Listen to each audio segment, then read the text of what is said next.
वागर्थ विव संपृक्तो वागर्थ प्रतिपत्तये जगतपितरौ वंदे पार्वती परमेश्वरौ। त्रिकाल वंदनीय प्रातः स्मरणीय पूज्य गुरुवर्यांचं स्मरण करो।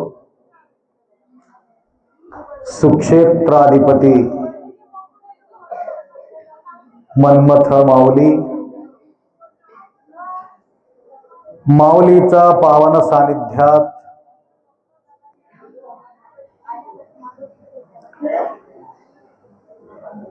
यात्रा महोत्सव निमित्त पदयात्रेतील अनेक भाविक भक्त तुम्हा सर्वांचा साक्षी स्वरूप शिवाच्या स्मरण करून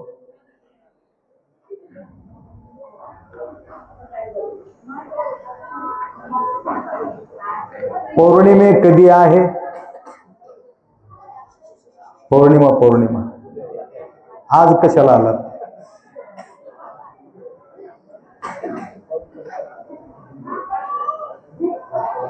काही वर्षापूर्वी आम्ही निश्चय केलो पौर्णिमेच्या दिवशी फार गोंधळ होत आहे म्हणून आमच्या कार्यकर्त्यांना आम्ही सांगितलं की आपण काय करू, एक दिवस पूर्वीच आपण या ठिकाणी यात्रा करू।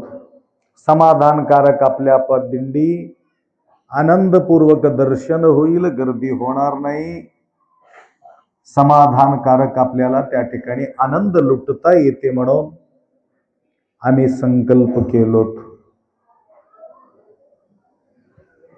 ज्या दिवशी तमलूरच्या दिंडी सुरुवात झाली त्या दिवशी पहिलंच पौर्णिमा सुरुवात झालेली आहे।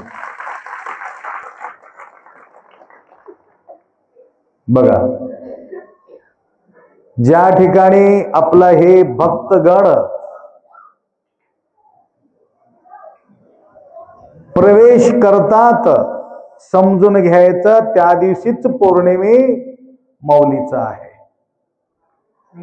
शरणनो यद्दु कुळितरे शिवरात्रि काणिरो निद्रे गैदरे जप काणिरो। कन्नड मध्ये एक सुंदर वचन आहे, शरणनो यद्दु कुळितरे शिवरात्रि काणिरो। शिवरात्री कधी असते? महाशिवरात्री आणि मास शिवरात्री। मास शिवरात्री महिन्यातून एक वेळ मास शिवरात्री असते, वर्षातून एक वेळ महाशिवरात्री असते। शिवरात्रीचा दिवशी काय करतो आपण? शिवाच्या स्मरणामध्ये निरंतर वेळ व्यतीत करतो, उपवास राहतो।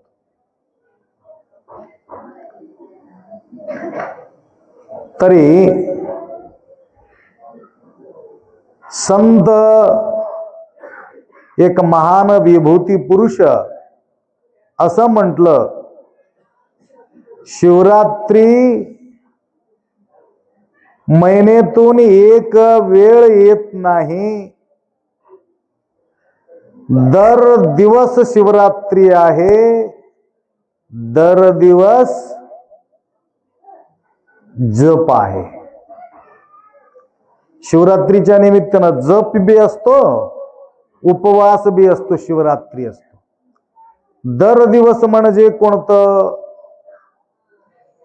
ज्या दिवशी भक्त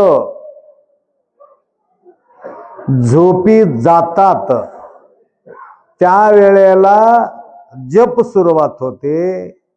शिवभक्त उठून बसतो त्यावेळे शिवरात्री सुरुवात होते. आणि ज्या दिवशी तुम्ही कपिलाधारला तुम्ही कधीही या, त्या दिवशी पौर्णिमे झाला समजून घ्यायचं. सोहळा सुखाचा, किती आनंदाचा सोहळा आहे. तुम्हाला सांगतो, तुमच्या जीवनात तुम्ही या 10 दिवसामध्ये जे आनंद तुम्ही लुटलेले आहे, तुमच्या संसारामध्ये एवढा आनंद तुम्ही लुटलात या न लुटलात मला माहिती नाही, परंतु 355 दिवसापैकी 10 दिवस माझ्या जीवनामध्ये यात्रा म्हणजे सुखाचा आनंदाचा दिवस.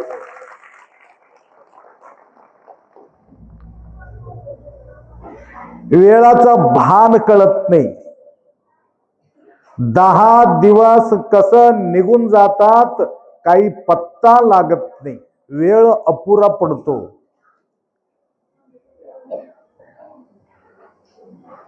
सुखाचा दिवस कळत नाही, दुःखाचा दिवस कटत नाही. दुःखाचा दिवस कटत नाही.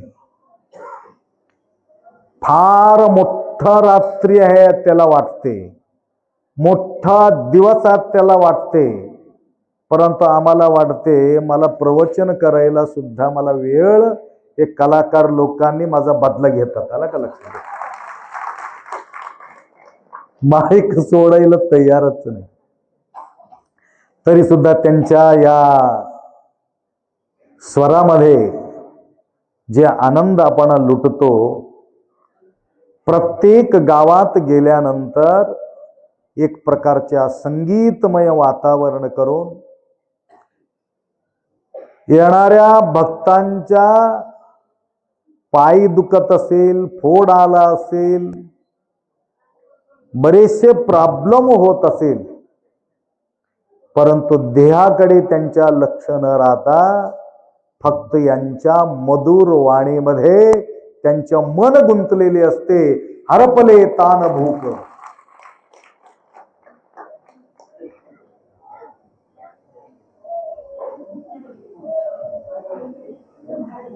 गंगा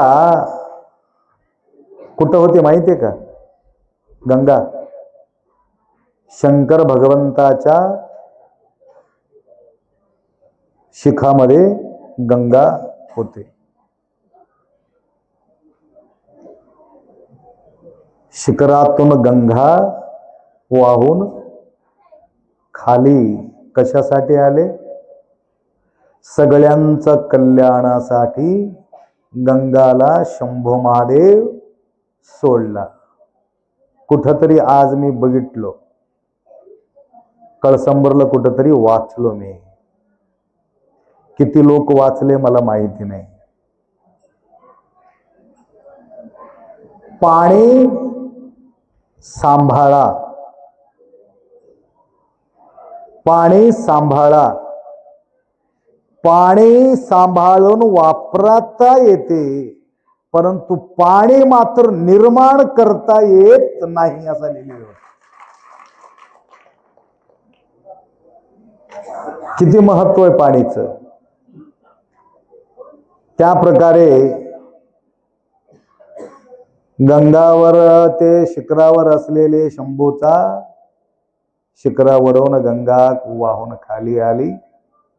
कळसंबर नगरी आपले मलकापूरचे गंगाधर उतरून आला आणि ज्या प्रकारे गंगा वाहून आले त्या प्रकारचे आमच्या भजन मंडळीला सुद्धा आनंदाच्या वर्षावा त्या ठिकाणी करून दिले. इतकं सुंदर खनक त्यांचा आवाज. बराच दिवसाचा जो साधना आहे त्या लेकराच्या त्यांनी आठवण करून दिले मला. बोशीकर की काय त्याचं नाव, पानबोशे. फार छान कंठ होतं त्यांच्या. तेवढा कलाकार ते होते. अनावधानाने लवकरात लवकर त्यांना शरीर सोडावं लागलं. अशा प्रकारचे अनेक कलाकार या दिंडीचा शोभा वाढविलेला आहे. बराच वेळ मी बोलतो, आकाशाला शोभा काय आहे? चंद्रमाचा आहे. पाणीला शोभा काय आहे? कमळाचा आहे. समुद्राला शोभा काय आहे? तरंगाचा आहे, लाटाचा आहे. आणि शिवभक्तांना शोभा काय आहे? त्रिपुरुंड्र विभूतीची आहे. आपल्या सर्व दिंडीचा शोभा म्हटलं तर आमच्या भजन मंडळीचा आहे. आणि सर्व दिंडीचा शोभा तमलूर दिंडीचा शोभा आहे. साहेब लोक म्हणत होते, खरोखर आप्पा आमच्या आनंदाला सीमा नाही म्हटले. तुमचा सिक्युरिटी करण्याचं गरजच नाही म्हटले. एवढा सुंदर सिक्युरिटी करणारे बगर बंदुकाचे 3 पोलीस तुमच्या जवळ आहेत. लायसन दिलं नाही त्याला. आहे डुप्लिकेट बंदूक आहे त्याच्याकडं, नाही समजून घेऊ नका. आहे, परंतु मारलं तर मार लागणार नाही, परंतु बेहोश होऊन जाता. कशानं? भक्तीमध्ये बेहोश होऊन जाते.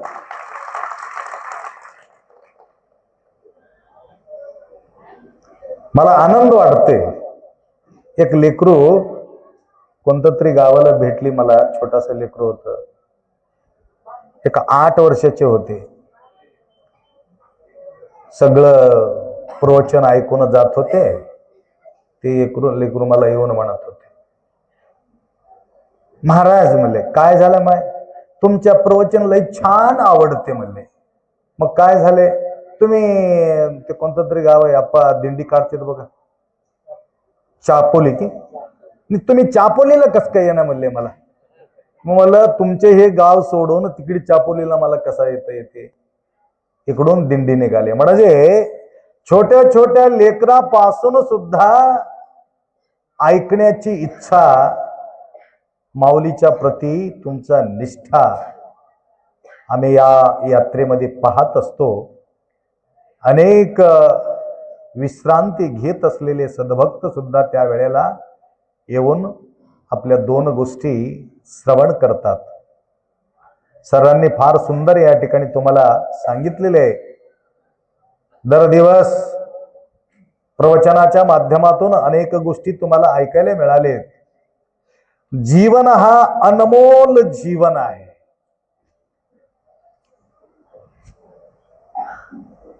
इतकं सुंदर जीवन कुठल्याही पशुपक्षी हे आनंद लुटता येत नाही, परंतु पक्षी एवढा आनंद आम्ही राहत नाही, एवढंच आम्हाला खंत आहे. कुठल्याही पक्षी, कुठल्याही प्राणी एकमेकाशी कधीही संशय करत नाही. संशय करत नाही म्हणून ते समाधान आहे. एकमेव प्राणी आहे निरंतर संशय करणारा प्राणी म्हणजे मनुष्य प्राणी आहे. म्हणून शंभूच्या प्रती, भगवंताच्या प्रती संशय, संसारामध्ये संशय, निसंशय जोपर्यंत तुम्ही होणार नाही, तुमच्या संसारामध्ये तुम्ही सुख पाहू शकत नाही.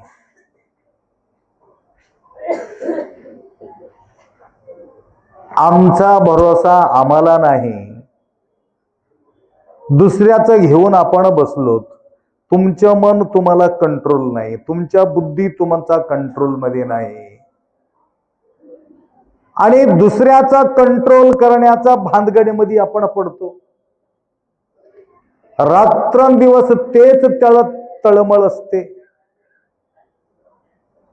आम्ही निघालो दिंडी मन्मथ माऊलीचा आस्था घेऊन, श्रद्धा ठेवून. फक्त चिंतन असायला पाहिजे माऊलीच्या प्रती निष्ठा, अटूट भाव, अटूट श्रद्धा.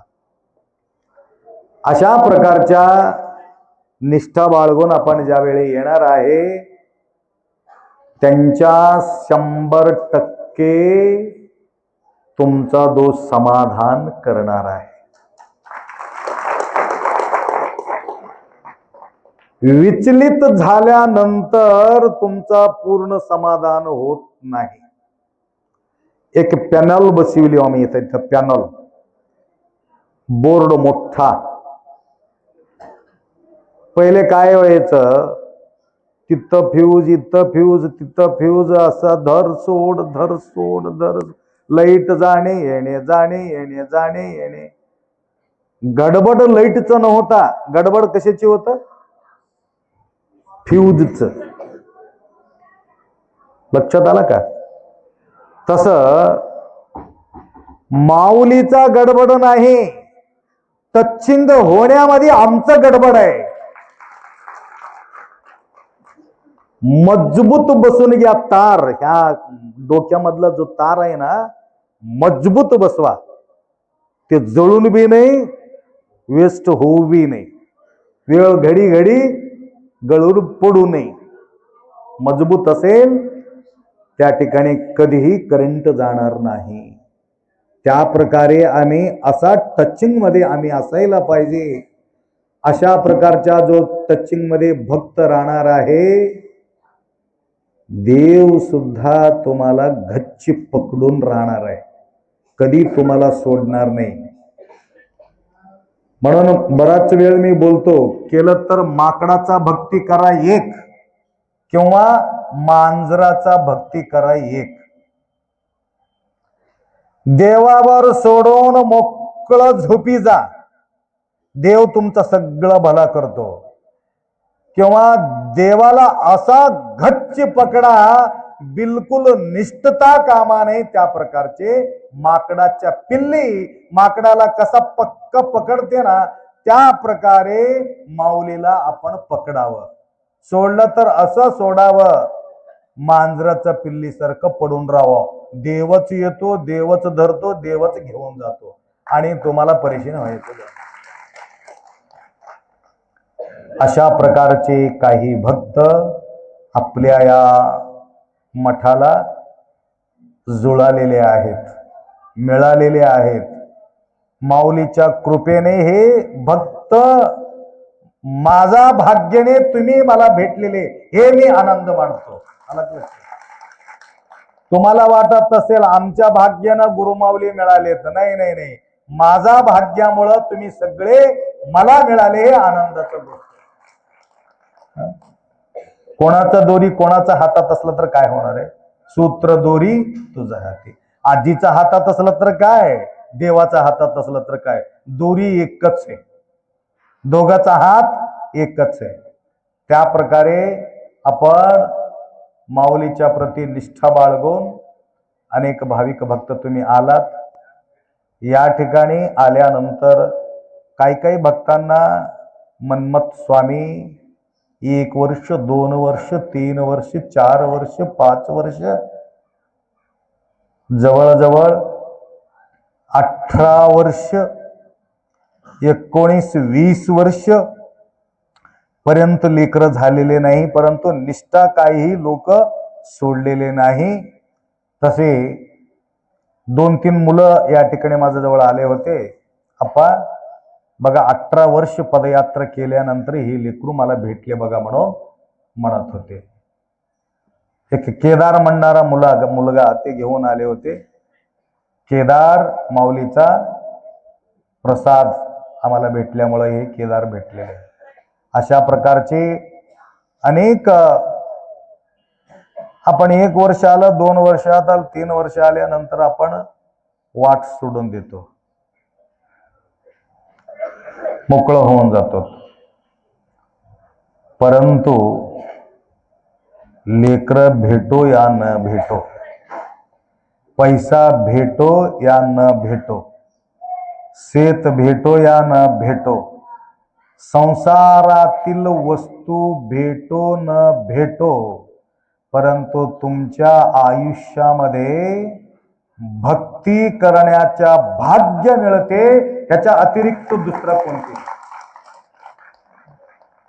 हे यात्रामध्ये जे तुम्हाला मिळालेले आहे हे तुम्ही मरताना काम देते. आता जे तुमच्या भाग्यात मिळालेले पैसा, अमक टमक, नवरा बायको जे बी काही मिळालेले आहे हे मरताना तुम्हाला काम बिलकुल देत नाही. देते का? काही ठिकाणी मी उदाहरण दिलं होतं. आहे ना वेळ तुम्हाला? आखरीचं प्रवचन आहे. कधी होतो काय सांगता येत नाही प्रवचन. आणि तुम्हाला ऐकायचं असलं तर YouTube मध्ये जाऊन तुम्हाला ऐकता येते. परंतु अशा प्रकारचे आनंद आपल्याला लुटता येत नाही. एक 3 मित्र होते. तुम्ही ऐकलं असेल, डबल रिपीट करतो. 3 मित्र होते. काही कारणास्तव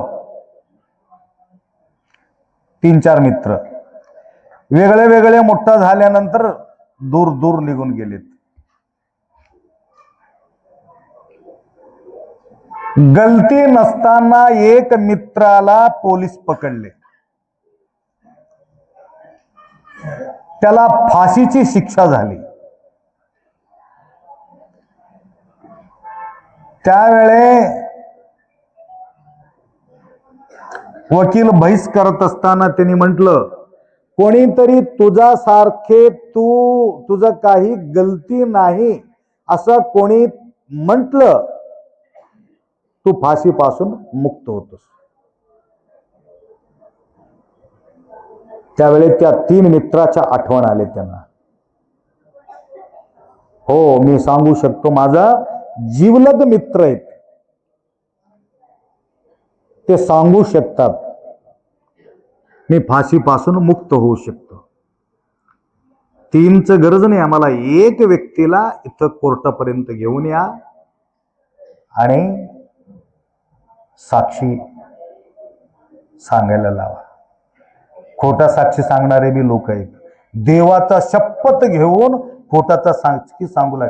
मरताना तुम्ही सुखानं कधीच मरणार नाही, लक्षात घ्या. खोटा साक्षी कधी सांगू नका. किती पैसा दिला तरीही सुद्धा खोटा साक्षी सांगायचा नाही. तुम्हाला माहिती असेल, तुम्ही पाहिला असेल, तुमच्या 100% तुम्हाला खात्री असेल तरच काय सांगायचं, साक्षी सांगायचं. नाहीतर आम्हाला माहिती नाही म्हणायचं.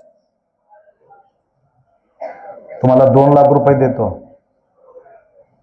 खोटा साक्षी सांगायला. 2 कशाला, 25,000 रुपयाला खोटा सांगणारे लोक आहेत. 25,000 रुपयामध्ये. ते बी इमानदार माणसं, विभूती लावणारे, लिंग धारण करणारे, रुद्राक्षी टाकणारे, जप करणारे, गुरुराजी माऊली म्हणणारे लोक 50,000 25,000ला साक्षी देवलेले. एवढा डेंजर लोक. काय म्हणावे तुम्हाला, ऐसा कैसे मूड झाला. समोरच्या व्यक्तीच्या मनात काय होत असेल तुमचं तुम्ही विचार करा. गोष्ट या खोटा साक्षीमुळं किती मन दुखत असेल त्याचे.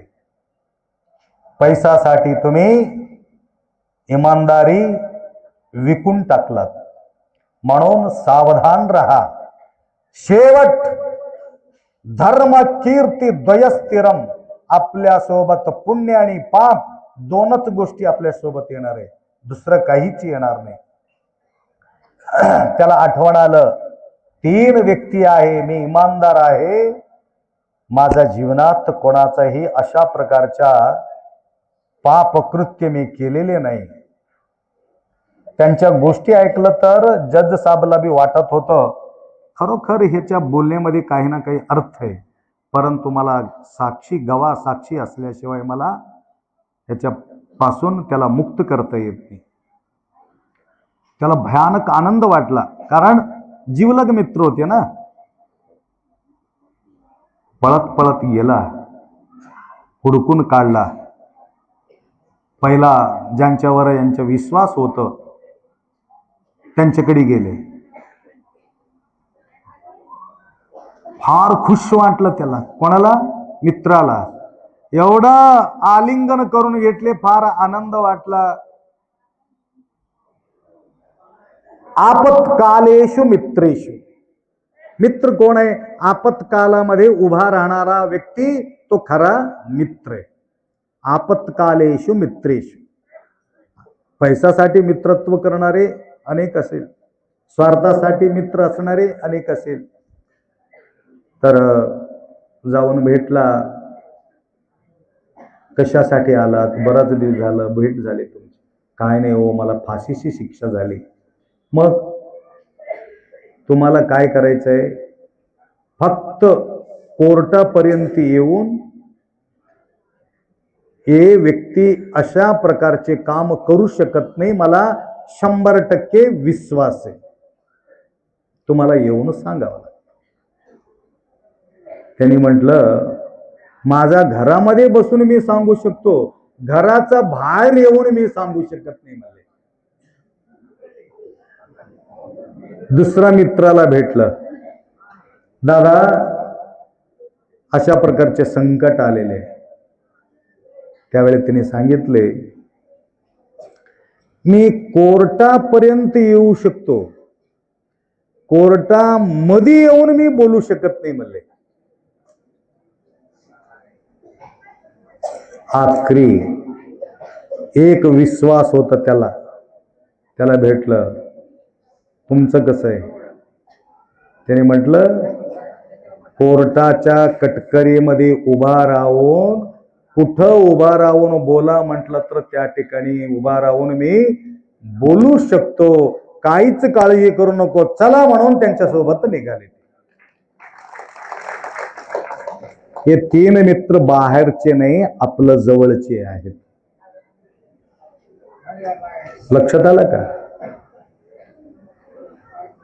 आपला घरातील प्रेमळ जो व्यक्ती आहेत, त्याने मेल्यानंतर घराच्या बाहेर पर्यंत येतात, काही वापिस निघून जातात. काही लोक माती करण्यापर्यंत येतात, वापिस निघून जातात. परंतु तुमच्या सोबतच येणारे जो कोण आहे, तुमचं पुण्य आणि तुमच्या पाप तुमच्या सोबतच येणार आहे. अशा प्रकारचे पुण्य पदरात पाडून घेणारे लोक अनेक बघा, त्यांच्या मनामध्ये बोलल्याबरोबर काही ना काही देणगी आपण या ठिकाणी द्यावे, हे भावना जागृत होते. काही भक्त निरंतर अन्नक्षेत्रामध्ये माझा सेवा घडवू असं म्हणून शिवराजजी सोनाळकर पाटील, शिवराज शंकरराव सोनाळकर पाटील यांनी प्रतिवर्ष अन्न सेवा करण्याचा जो कार्य त्यांनी या ठिकाणी करत आहेत. व तसेच अनेक लोक 1 पाकिट 2 पाकिट 3 पाकिट 1 क्विंटल या ठिकाणी अन्नक्षेत्रामध्ये अन्नदानम परमदानम विद्यादानम अथ परम अन्नेना क्षणिक तृप्ती यावत जीवनची विद्या. अन्नदान हा परमदान आहे आणि आपल्या भाग्यामध्ये बनून घेण्याची एकमेव साधना आहे.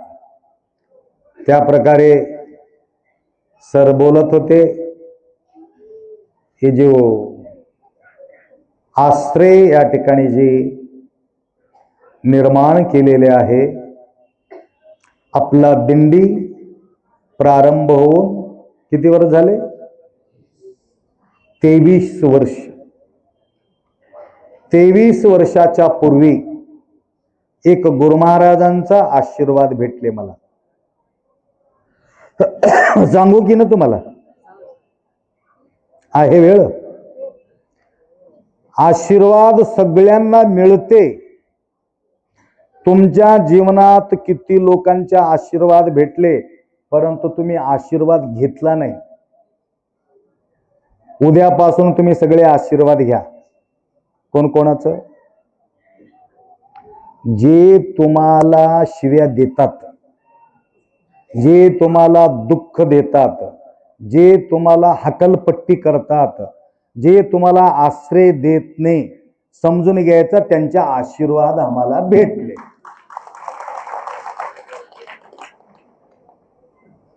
हे कसं महाराज? एक यशवंतराव पाटील म्हणून इथं आले होते माझ्या जवळ. तिकडून इकडे मठाचं काम चालू होतं. परशी झाले नाही होते. आता इथं पालीस परशी वगैरे झालेले आहेत. शिवराज इथं येऊन बसा थोडं. तिकडी इकडी फिरत होते. तुम्हाला सांगतो,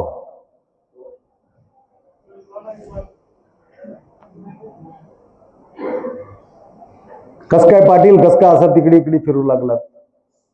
काय नाही आपण हे मोजमाप करू लागलो कशाचे, आणि याच्यामध्ये पालीस परशी किती बसतात मी पाहू लागलो.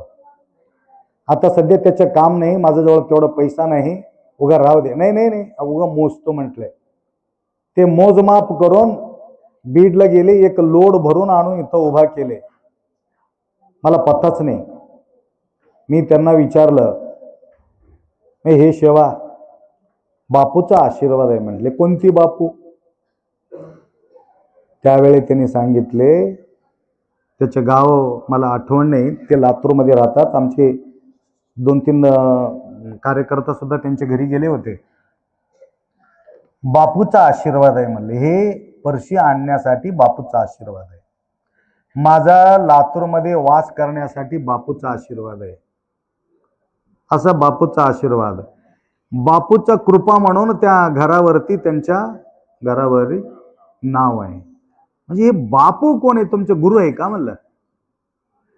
माझा नंबर 1 दुश्मन आहे म्हणले त्यांनी. नंबर 1 दुश्मन. मग कस काय त्याचं नाव घेतलं?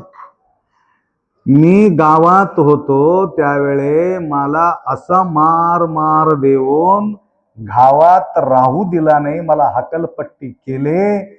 ते गाव सोडून मी लातूरला आलो म्हणून एवढा मी विकास केलो. त्याने हकलला नसेल तर एवढा विकास होत नव्हता. वास्तू शांतीसाठी त्यांना बोलून घेऊन अंग भरून आयर केलो मला.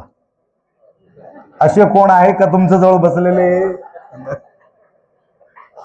म्हणायचं तात्पर्य हे मठ होण्यासाठी सुद्धा एक महाराजांचा आशीर्वाद आमच्यावर आहे. मला हकलपट्टी केला नाही तरी सुद्धा महाराज म्हणाले, रहे तो इदरी गये तो उदरी. माझ्या जवळ 200-250 लोक होते त्यावेळे पदयात्रामध्ये. फक्त 250 लोक. 250 लोकांसाठी मी 600 रुपये तिकीट फाडलो. मी फुकट राहिले नाही तिथं, फाडलो. तर काही कारणास्तव दुसरीकडे मला जायचं होतं. नाव घेत नाही. त्याने म्हटलं, गुरुजी गये तो उदरी, रहे तो इदरी. मी म्हटलं, ज्यांच्याजवळ मी राहिलेले आहे, गये तो उदरी म्हटलं तर उदरी उदर जायचं नाही, गेलं तर मठ बांधूनच जायचं म्हणून इकडे आहे. इथं 1-2 रूम काढले आम्ही. एक रूम माझ्यासाठी, बाकीच्याला सगळ्याला टेंट घालून. मी विचार केलं, मी गरमागरम मध्ये झोपाव, सगळ्याला थंडीमध्ये उघडं घालाव, हे अवघड आहे म्हणून त्या वर्षी रूम असलं तरी मी मध्ये झोपलेलं नाही, बाहेर ह्याच्यामध्ये पटांगणामध्ये झोप. एक दिवस असंच झाला, पदयात्रा कळसंबरला आपला यात्रा पोहोचले. दिंडीमध्ये एक दोन माता कोणीतरी महागी पडले, त्याचा काही पत्ताच नाही.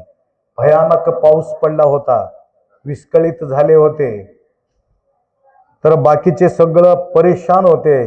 त्यावेळेने म्हटलं मी खुर्चीमध्ये बसणार नाही, गाडीमध्ये बसणार नाही, बसलं तर तुमच्या लेवलमध्ये बोरीकर बसल्यासारखंच बोरी बिस्तर घालून त्याच्यावरच बसलो, मी उठलाच नाही.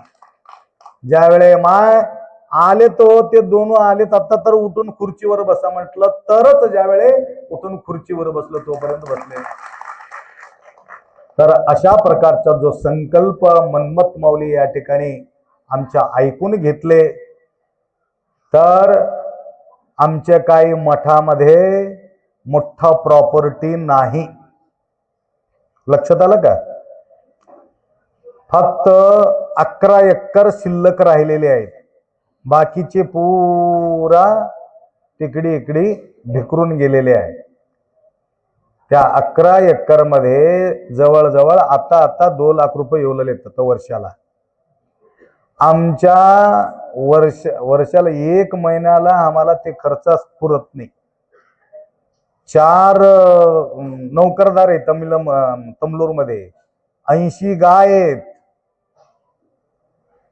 1-1 लाख लोकांचा पगार, आणि तेवढंच नाही, अजून सेवा करणारे.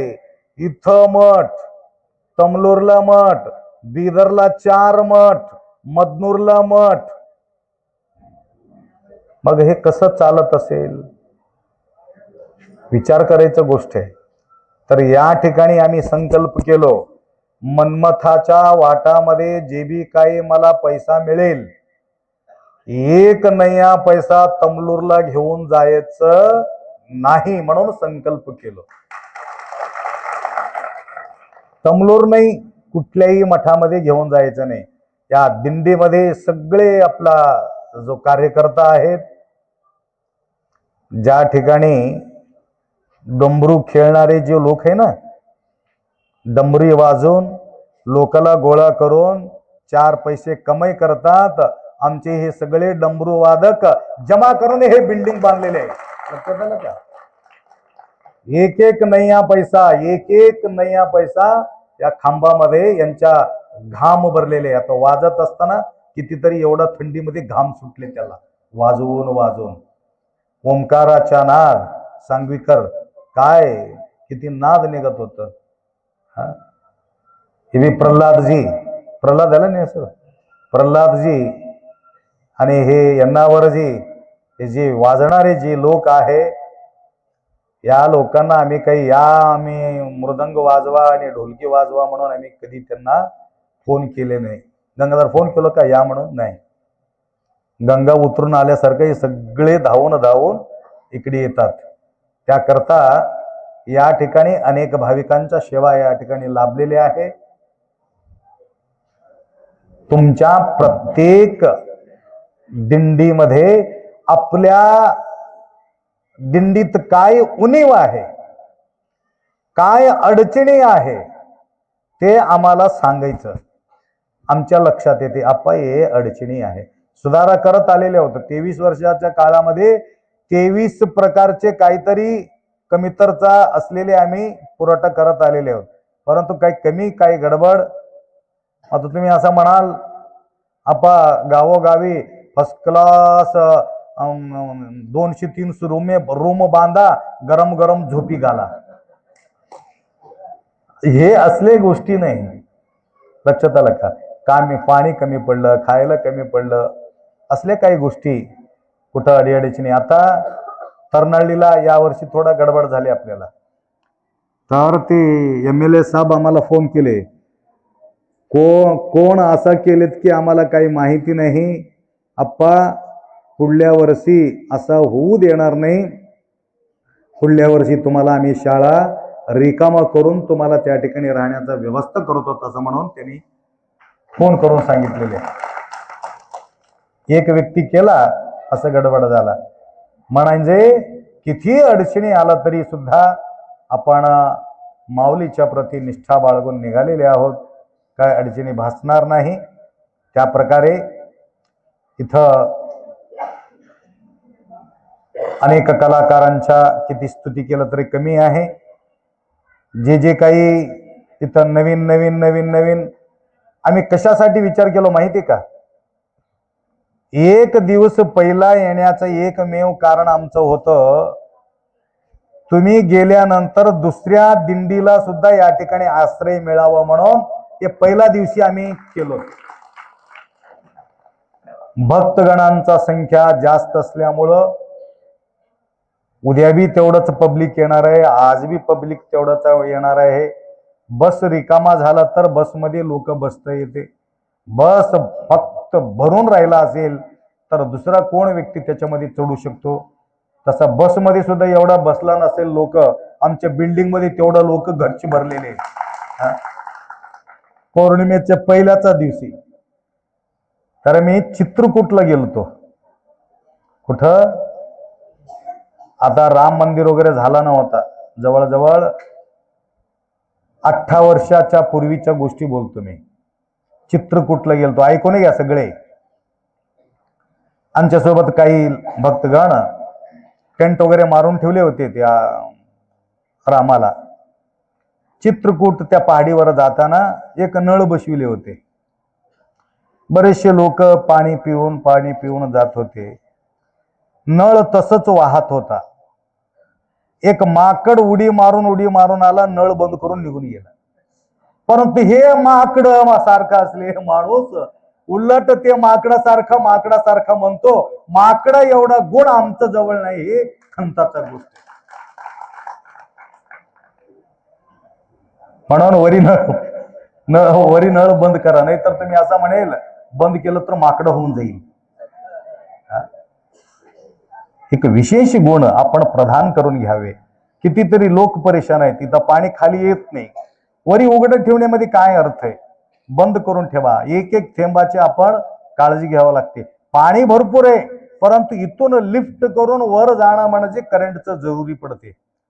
पुढच्या वेळेला अजून 3 मोटर लावतो. आता माहिती झालं, 1 मोटर सपादत नाही. लक्षात आलं का? आता पाटील साहेब म्हणत होते, अध्यक्ष महोदय आपा हे जमत नाही, अजून 1-2 मोटर लावून टाका. वाटामध्ये कोणीतरी मला गटले, गुरुजी क्या सेवा कर सकता हूँ? कुछ भी नहीं जी, एक सोलार मोटर बिठा दो, बहुत अच्छा हुआ. 3 महीने में मैं आपको एक सोलार पंप में बिठा के देतो म्हणून म्हटले ते एक व्यक्ती. कुठेही तुमच्या सेवेमध्ये आम्ही कमी पडता कामा नाही.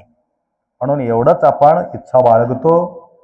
रात्रभर या ठिकाणी बोलत तर काही कमी आहे. सांगायचं म्हणजे आपण केलेले कधी वाया जात नाही. हे अंतिम क्षणात असलेले गाठोडा आहे.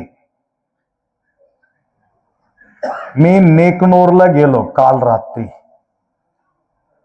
अहमदपूरचे अप्पा 56 वर्ष त्या घरामध्ये त्यांनी पूजा केलेली आहे म्हणे.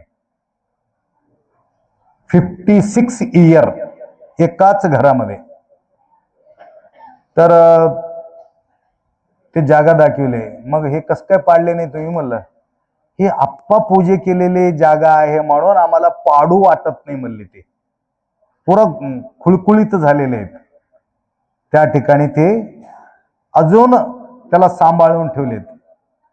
तुमचा काही विकास झाला या न झाला आमच्याबद्दल, त्याबद्दल आम्हाला काही काळजी नाही. आमच्या भाग्यात 1 वर्ष गुरुमाऊली येतात, या ठिकाणी अजून बी पूजा करून घेतात, प्रसाद घेतात. हे आपल्या जीवनातील मोठा गाठोडा आहे, मोठा भाग्य आहे. म्हणजे माझ्याजवळ काही गाडी नाही, घोडा नाही, बंगला नाही, काय नाही.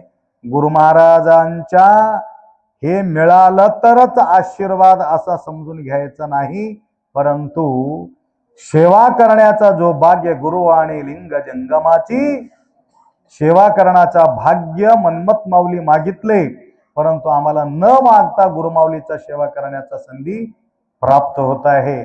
अशा प्रकारचे भावना बाळगणारे भक्त आम्ही काल त्यांनी आम्हाला घेऊन गेले होते, आम्ही पाहिलं. तर सांगायचं म्हणजे मिळो या न मिळो, परंतु शरीर भाग्यम खलु धर्म साधनम, शरीर मजबूत ठेवलं तर या ठिकाणी आपण सेवा करू शकतो. तर आज तुमच्या या दिंडी बघून, हे पदयात्रा सोहळा बघून, सगळे कार्यकर्ता तुम्हाला सांभाळणारे पोलीस वर्ग एवढा सुंदर त्यांनी आमचा स्वागत केलेले आहे. तुम्ही पाहिला असेल तर त्यांनी प्रशंसा केली तुमच्या या दिंडीबद्दल. तर एक कशासाठी हे पोलीस? आपल्या रक्षणासाठी ते पोलीस आहे. शिस्त जाणाऱ्या लोकांना मार कधीच पडत नाही. शिस्त जात नसेल तर असा मारतात. मी पहिल्यांदा बघितलो देगलूरला पहिल्यांदा बघितलो. बंडायप्पाच्या मठामध्ये कार्यक्रम होतो. मी थोडा उशिरानं आलो, गाडी मागी पडली. माझ्या समोर पोलीसची गाडी होती आणि ज्यावेळी मठ जवळ आल्यानंतर मला पुढे जायचं, तर पोलीस गाडी थोडं बाजूला घेतलं आणि समोर एक टपरी पोरग आला. टपरी पोरग म्हणजे कळालं का? उडाळ पोरं जास्त झालेले आजकाल. हिरो होंडा गाडीवर 2 पोरं आले, भर दिशा आले, माझा गाडी समोर थांबविले. मलाच तो म्हणतो गाडी इकडे बाजू सरकवा. हिरो होंडा गाडी लहान आहे की काय फॉर्च्युनर मोठं लहान आहे? हिरो होंडा गाडी लहान आहे, कुठून बी निघतो इकडे. त्या साईडला त्याला जागा भरपूर आहे, परंतु गाडी वळायला तयार नाही. काय करतो, कसं करतो माहितीये का?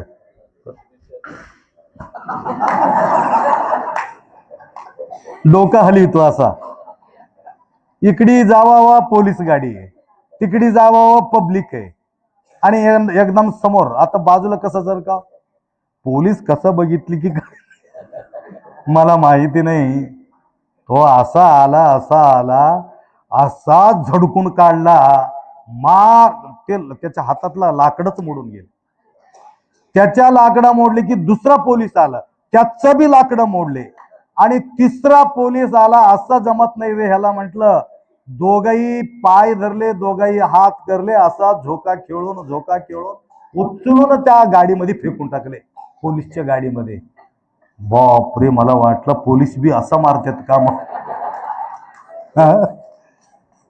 नका जाऊ आडवाटे, आडवा गेले की अवघड होणार आहे.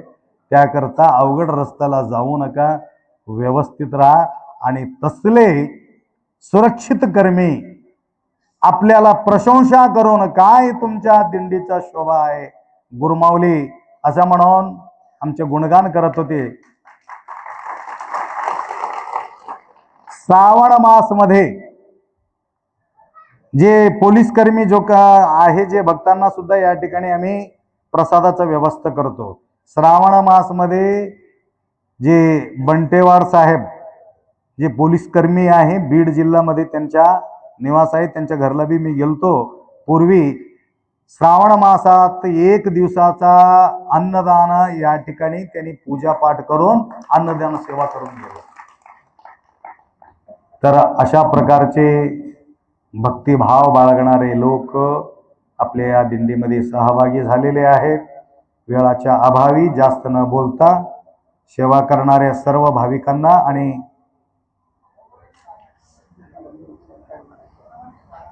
एवढा मरमर करून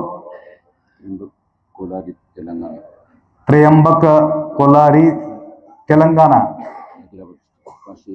आदिलाबाद डिस्ट्रिक्ट 501 रुपये दिले. या भक्तांनी त्र्यंबकप्पा आपल्या मठाला पहिल्यांदा आला होता तमलूरला. मी अनुष्ठानला बसताना म्हणाले, आप्पा मी जाऊ का? 1 दिवस राहून बघा, तुम्हाला जाऊ वाटलं तर जावा, राहू वाटलं तर राहावा.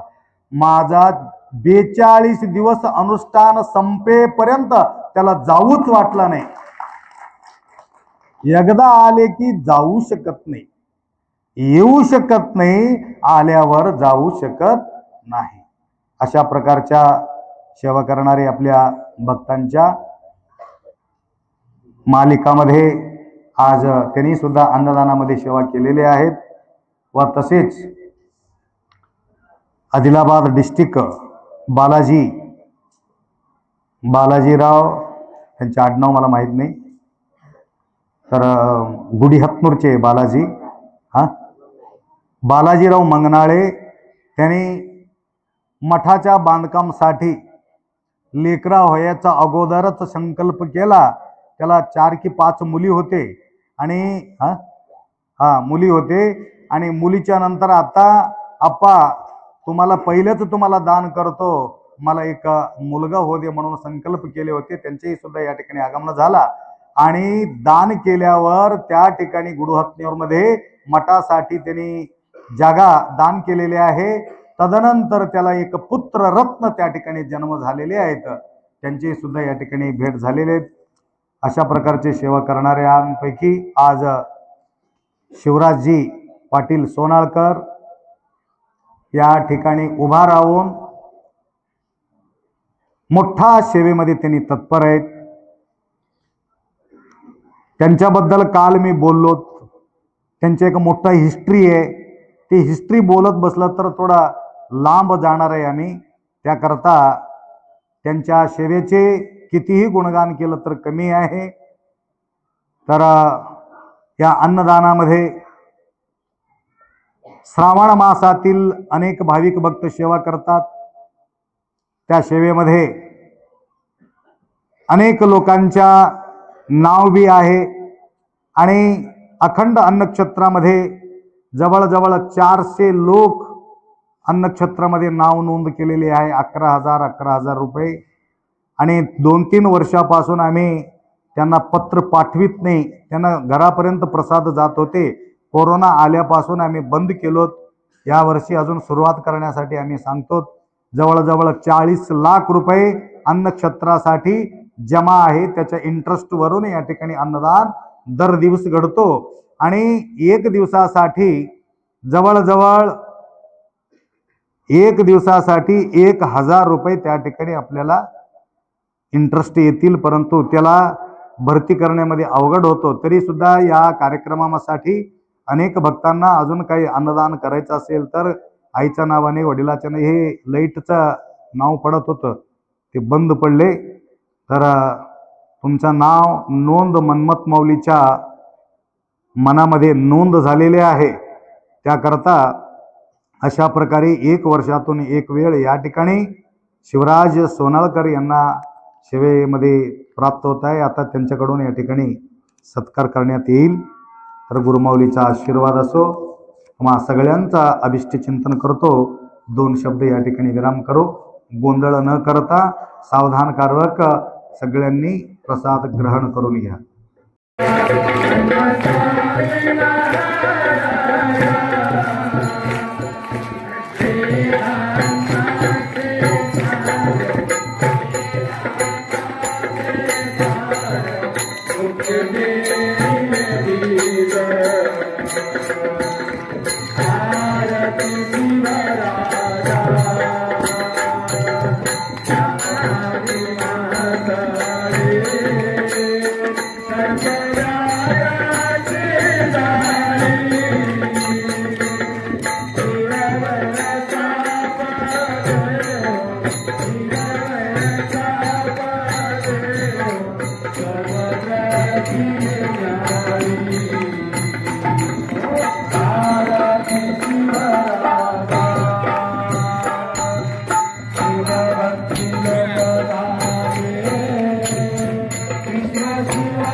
Guru Raja Bhatta Jagata